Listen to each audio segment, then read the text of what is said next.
mga Go Negosyantes. Let's now welcome on stage Mr. Don Soriano.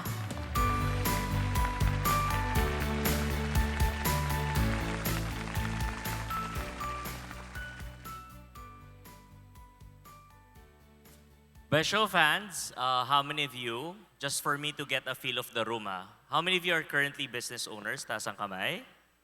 Thank you. Meron ba ditong wala pang negosyo pero gusto nilang magkaroon ng negosyo? Taas ang kamay. Beautiful. My name is Don Soriano and I'd like to talk about the best first step into business. And before I begin, I would like to really talk about para kanino ba ito? Para sa inyo ba ito? And siguro number one, para ito sa mga tao na they want to do business pero not yet started, which is nakita ko may mga nagtaas ng kamay, no? And para ito sa mga taong maybe they're doing business right now pero they're struggling. Okay? So, if may negosyo ka and you're doing well, hindi mo na kailangan to, no? Okay ka na. So, para lang to sa mga dalawang taong ito, no? So, before I begin, do I have permission to introduce myself? Can everybody say yes if it's okay? Beautiful. My name is Don Soriano. I'm 35 years old. And I just want to be very quick around this. No? I'm a businessman.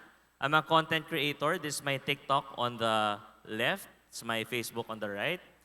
And I'm also a author. This is my book, Break Free. I wrote it in 2017. I'm also a certified life coach. I love coaching and empowering people. I'm a sales coach and trainer as well. I'm also a community builder of Kanegosyo community. Meron ba mga kanegosyo dito? Taas ang kamay. You're part of the group. Thank you so much. If you're not, it's a free group where you can actually join it kung saan marami kayong pwedeng matutunan dyan.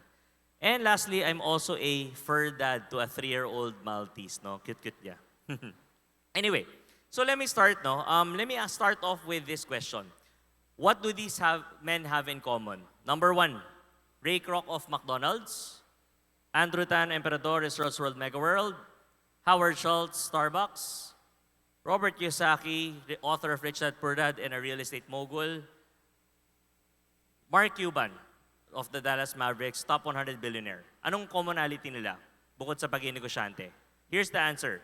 They all started in sales.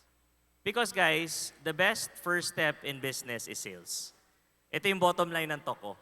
Meron ba ditong they are certified salespeople? Taas ang mga kamay. Thank you. Meron ba ditong takot sa sales? Taas ang kamay. Ayaw magbenta? Thank you. It's okay.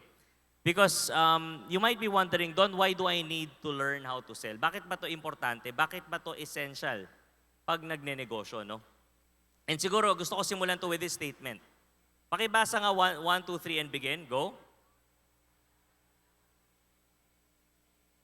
I love the energy. Thank you. The lifeblood of any business is sales. Can you imagine, kunyari yung bread talk na yan, bukas makalawa, wala nang bumibili.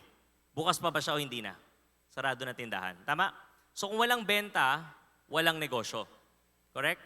So, siguro some of you here are thinking right now, Don, gusto ko mag-business, pero alam mo, medyo kinakabahan ako sa salitang sales. Taas ang kamay, medyo kinakabahan sa sales. Thank you.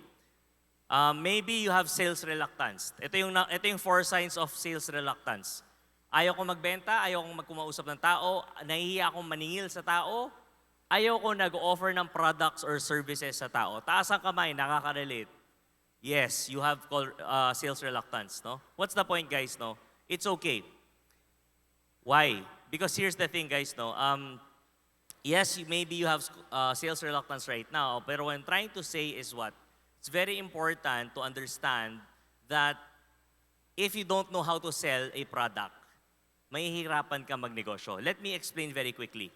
I'd like you to imagine that maybe you have a product na medyo, alam mo yung parang sakto lang, pero magaling ka magbenta. Tingin nyo, magiging happy ka or hindi? And the answer is, happy. Tama?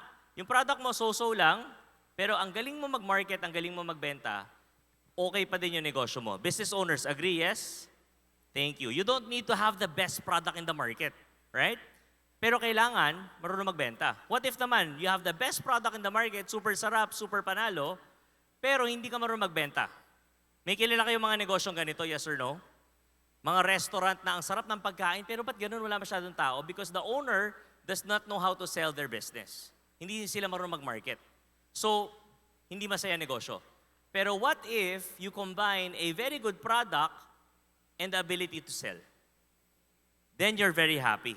Is this making sense? What I'm trying to say is very simple. That if you are a business owner, basically you are the CEO, you are also the CSO. Can everybody say the word CSO? CSO stands for Certified Sales Officer. Kung ikaw yung Certified Executive Officer, bukod sa pagiging Executive Officer ng kumpanya mo, ang trabaho mo is maging taga-benta. Ang trabaho mo is to make sure that you are driving sales into your business. Agree or agree? Yes? Thank you. So, what's the point guys, no? Don, why do I need to learn how to sell? Online seller naman ako. In fact, today is an online selling summit. Tama? And maybe you're wondering, Don, kasi teknolohiya na lang pagbabasihan ko. Maybe what I'm trying to get at is very simple. The platform or strategies are different, but the psychology of online and offline selling are the same. Can everybody say this together? It's the same. Parehas lang. So kung marunong ka magbenta sa offline, sooner or later, if you learn the technology, matututunan mo din magbenta sa online. Ang online po, napakasimple. It's just a platform. It's a leverage form of selling. Is that making sense? Yes? So is it important to learn how to sell? Yes or yes? Thank you. So ito na guys, mabilisan lang po to.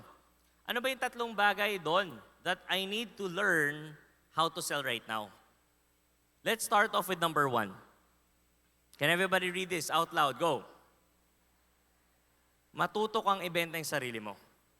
And right now, I just want to say, how many of you know this show? Taas ang kamay, Shark Tank, may mga nanonood? Thank you. In this show, you will learn that investors do not invest in ideas. The idea might be good. It might be revolutionary. It might be impactful. Pero, the reality is, investors invest in people who can make ideas happen. Do you guys agree with this? Yes? So yung idea maganda, gets kita. And a lot of you are doing business like this. Uy, may maganda akong idea, friend, gawin natin to. Pwede. Pero the question is, can you make it happen? The first thing we should do is what? You have to sell that you can make things happen. Mas pakisabi sa katabi mo, make it happen. Thank you. Number 2, guys, of course, you have to learn how to sell products and ideas and services, yes? So, what's the point of this? I'd like to imagine Jollibee, SM, BPI. Hindi sila marunong magbenta ng products or mag-market ng produkto. Bakit kailangan magbenta ng Jollibee? Obviously, para makabenta ng Yum Burger tsaka ng Chicken Joy. Tama? Para tumakbo ang tindahan, para kumita. Kailangan din ba magtuto magbenta ng SM? Sorry, nasa Ayala pala tayo, no? Pasensya po, Ayala. Pero bottom line, malls need to sell the idea to business owners that, hey, if you put your business in my mall, your store will flourish. Ito guys I used to own a lot of franchises. Meron pong mga malls na hindi kumikita. Is this making sense? And the mall owners need to sell that idea, uy, maglagay ka ng negosyo sa mall ko para lumipad yung negosyo mo.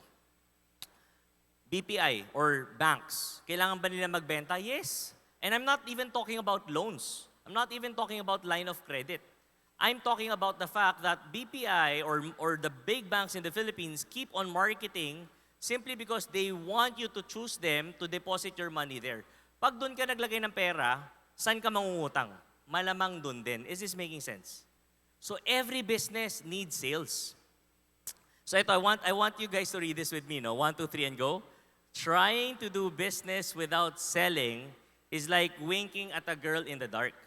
You know what you're doing, but nobody else does. Diba? Kindat ka ng kindat, pero madilim pala. Hindi niya alam. So the point is what, no? Sales is essential in business. Number 3, guys, and this is probably the most important thing for me right now, sell the vision. Can everybody say it together? Sell vision.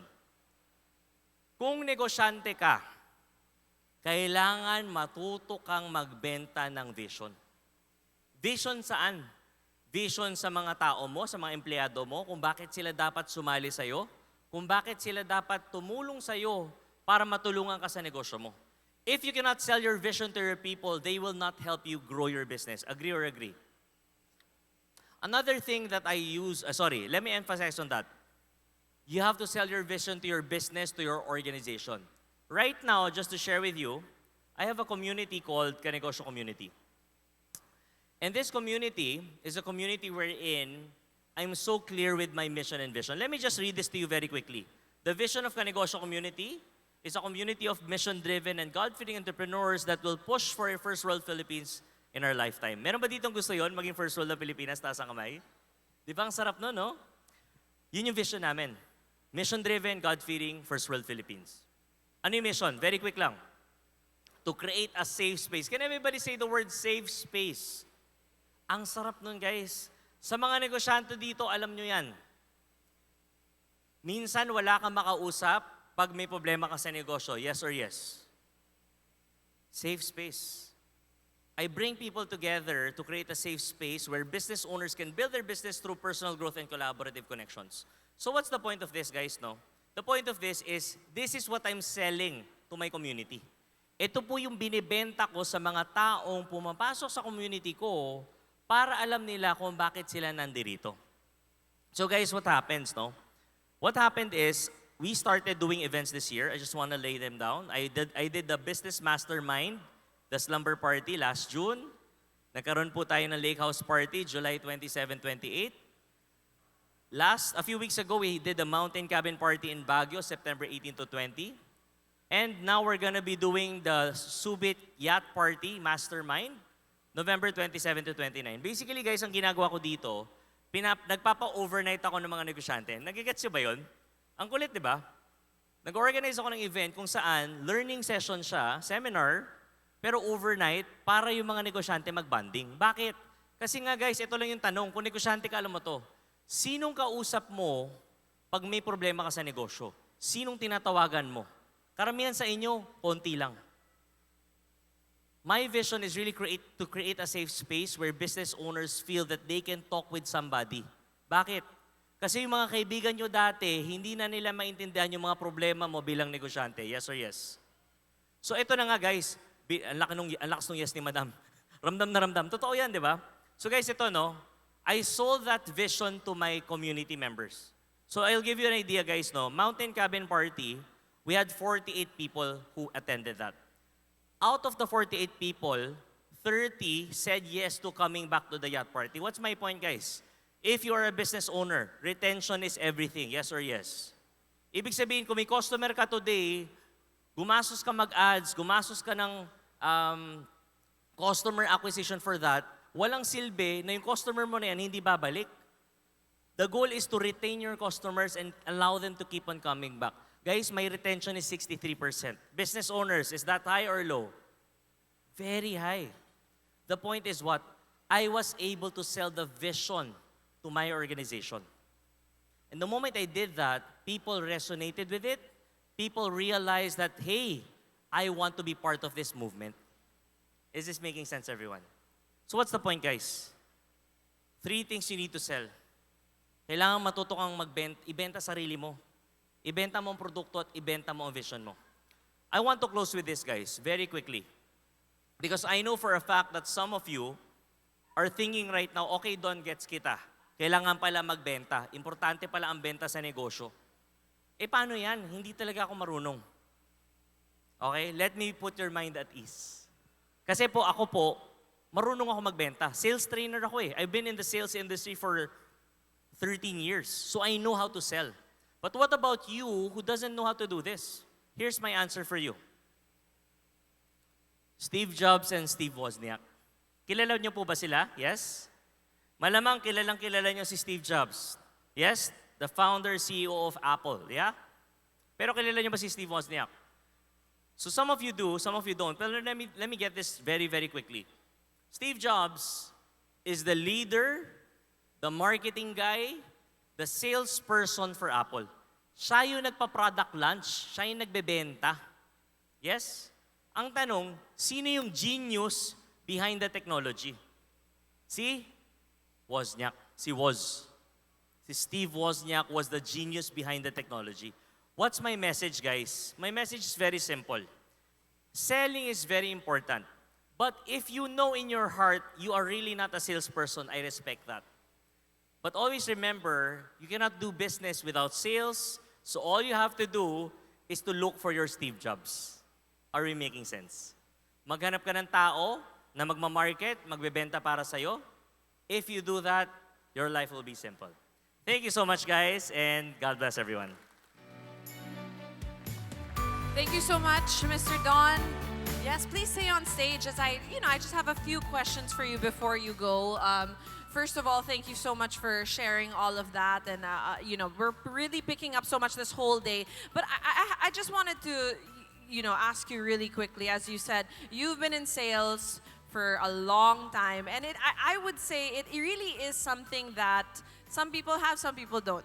You know what I mean? I mean, like, something you can learn, of course. But what are some of the things that, I guess, when it comes to adapting and this currently always changing business, and maybe you're analyzing your strengths and your differences, what is an advice you can give people that feel like maybe sales is not their strength, as you mentioned, to find that person? It isn't as easy as it's easier said than done, right? So maybe kind of walk us through that step-by-step process about being able to adapt to change and growth. Love it. Siguro in terms of change, I think the number one thing about change is it's always happening.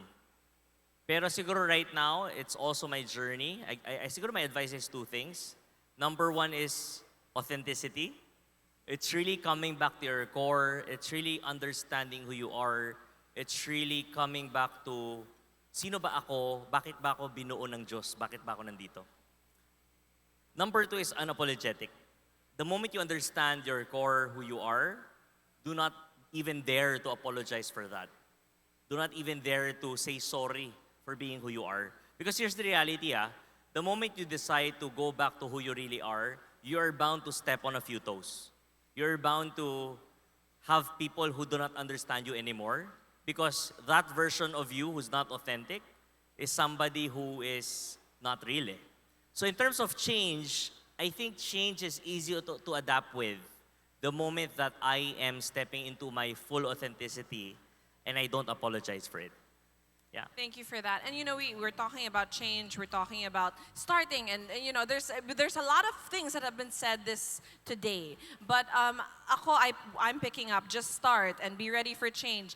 Let's go back to the beginning naman. Before you go, I want to ask, for somebody here that is starting, we've been asking who wants to start their business. Marami nag-raise ng hand. What is that step that they can take? How can they find that courage, and maybe advice that you can give them? Okay, so actually, ito yung number one comment sa page ko. Kasi ma-business coach ma-business page.